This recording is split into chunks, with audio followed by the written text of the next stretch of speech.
Hello बच्चों, let's start this question. So this question says, a spherical planet has mass m and radius r. The planet may be assumed to be isolated in space and to have its mass concentrated at its center. The planet spins on its axis with angular speed omega.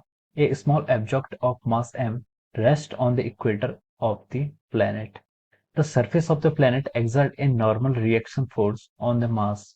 State formula in terms of capital M, small m, capital R, and omega for first the gravitational force between the planet and the object, and the second is the centripetal force required for circular motion of the small mass, and third is the normal reaction exerted by the planets on this mass. चलिए बच्चों, अब हम इस question को क्या करते हैं, start करते हैं। तो देखिए बच्चों, इस क्वेश्चन का आपको जो की कॉन्सेप्ट है, ये आपका क्वेश्चन ग्रेविटेशन पर बेस्ड क्वेश्चन है। यहाँ पर हम ग्रेविटेशन के प्रिंसिपल का क्या करेंगे, यूज करेंगे और इस क्वेश्चन को क्या करेंगे, हम सॉल्व करेंगे। तो चलिए, क्वेश्चन में बोला कि एक स्फेरिकल प्लेनेट है जिसका मास m है, जिसके रेडियस r है। ये एक मान लीजिए कि आपका प्लेनेट है,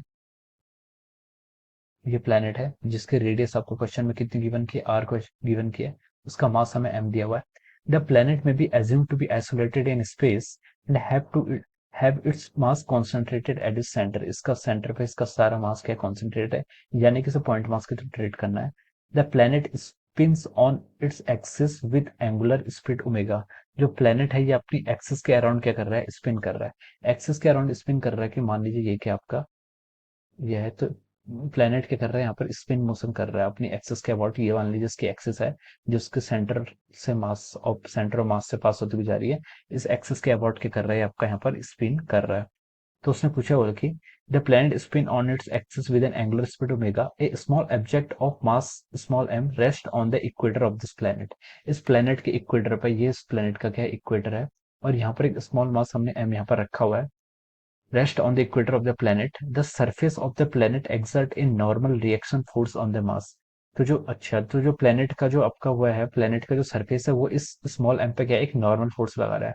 तो नॉर्मल फोर्स क्या लगाएगा, ये प्लेनेट जो इस मास की टेंडेंसी होगी इनवर्ड जाने की, लेकिन अर्थ क्या करेगी, जो आपका सॉरी प्लेनेट का सरफेस है ये इसको क्या करेगा, अपोज करेगा, और एक नॉर्मल फोर्स लगेगा in direction opposite to the centripetal force. Okay, the surface of the planet exerts a normal reaction force on the mass।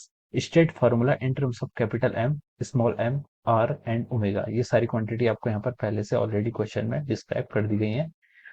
For the gravitational force between the planet and the object. तो यहाँ पर सबसे पहले यहाँ पर जो हमें first part में बोला गया है, ग्रेविटेशनल फोर्स निकालना है।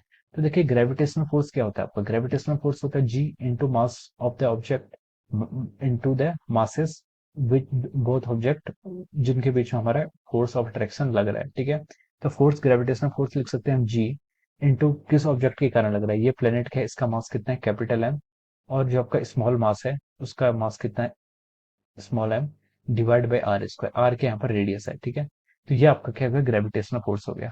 तो ये आपका फर्स्ट क्वेश्चन ये था, ग्रेविटेशनल फोर्स फाइंड आउट करना था। सेकंड क्वेश्चन है कि the centripetal force required for circular motion of the small mass.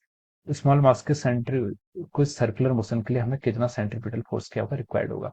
तो देखिए हमें क्वेश्चन में ओमेगा गिवन है, तो हम सेंट्रिपिटल फोर्स का डायरेक्ट फॉर्मूला यूज कर सकते हैं, small m into omega square into r, यहाँ पर रेडियस भी गिवन है। तो ये आपका क्या हो जाएगा, सेंट्रिपिटल फोर्स हो जाएगा। थर्ड क्वेश्चन उसने पूछा है the normal reaction force exerted by the planet on the mass. जो आपका प्लेनेट है वो मास पर कितना नॉर्मल फोर्स लगेगा। तो देखिए इस पर जो सेंट्रिपिटल फोर्स लगेगा, जो आपका ये ऑब्जेक्ट है, इस पर सेंट्रिपिटल फोर्स आपका सेंटर की तरफ लगेगा, दिस इज एफ सी। ये ऑब्जेक्ट क्या है, यहाँ पर इक्विलिब्रियम पे है, तो हम यहाँ से बोल सकते हैं कि जितना भी आपका नॉर्मल फोर्स लगेगा उतना ही क्या लगेगा, आपका जो आपका नेट फोर्स होगा वो क्या होगा, आपका एफ सी के इक्वल होगा। ठीक है, लेकिन यहाँ पर क्या होगी, उन दोनों की डायरेक्शन अपोजिट है। तो हम बोल सकते हैं कि अगर हमने एफ सी यहाँ पर m m omega square r लिखा है, तो जो आपका नॉर्मल फोर्स होगा वो भी इसका मैग्नीट्यूड इसके इक्वल होगा, बट उसमें डायरेक्शन क्या अपोजिट है। तो ये आ जाएगा आपका minus m omega square r. So this is a normal force. Okay, this is our normal force here. So this is the answer of all the three parts of the question that has been asked. So I hope you all understood this concept. All the best.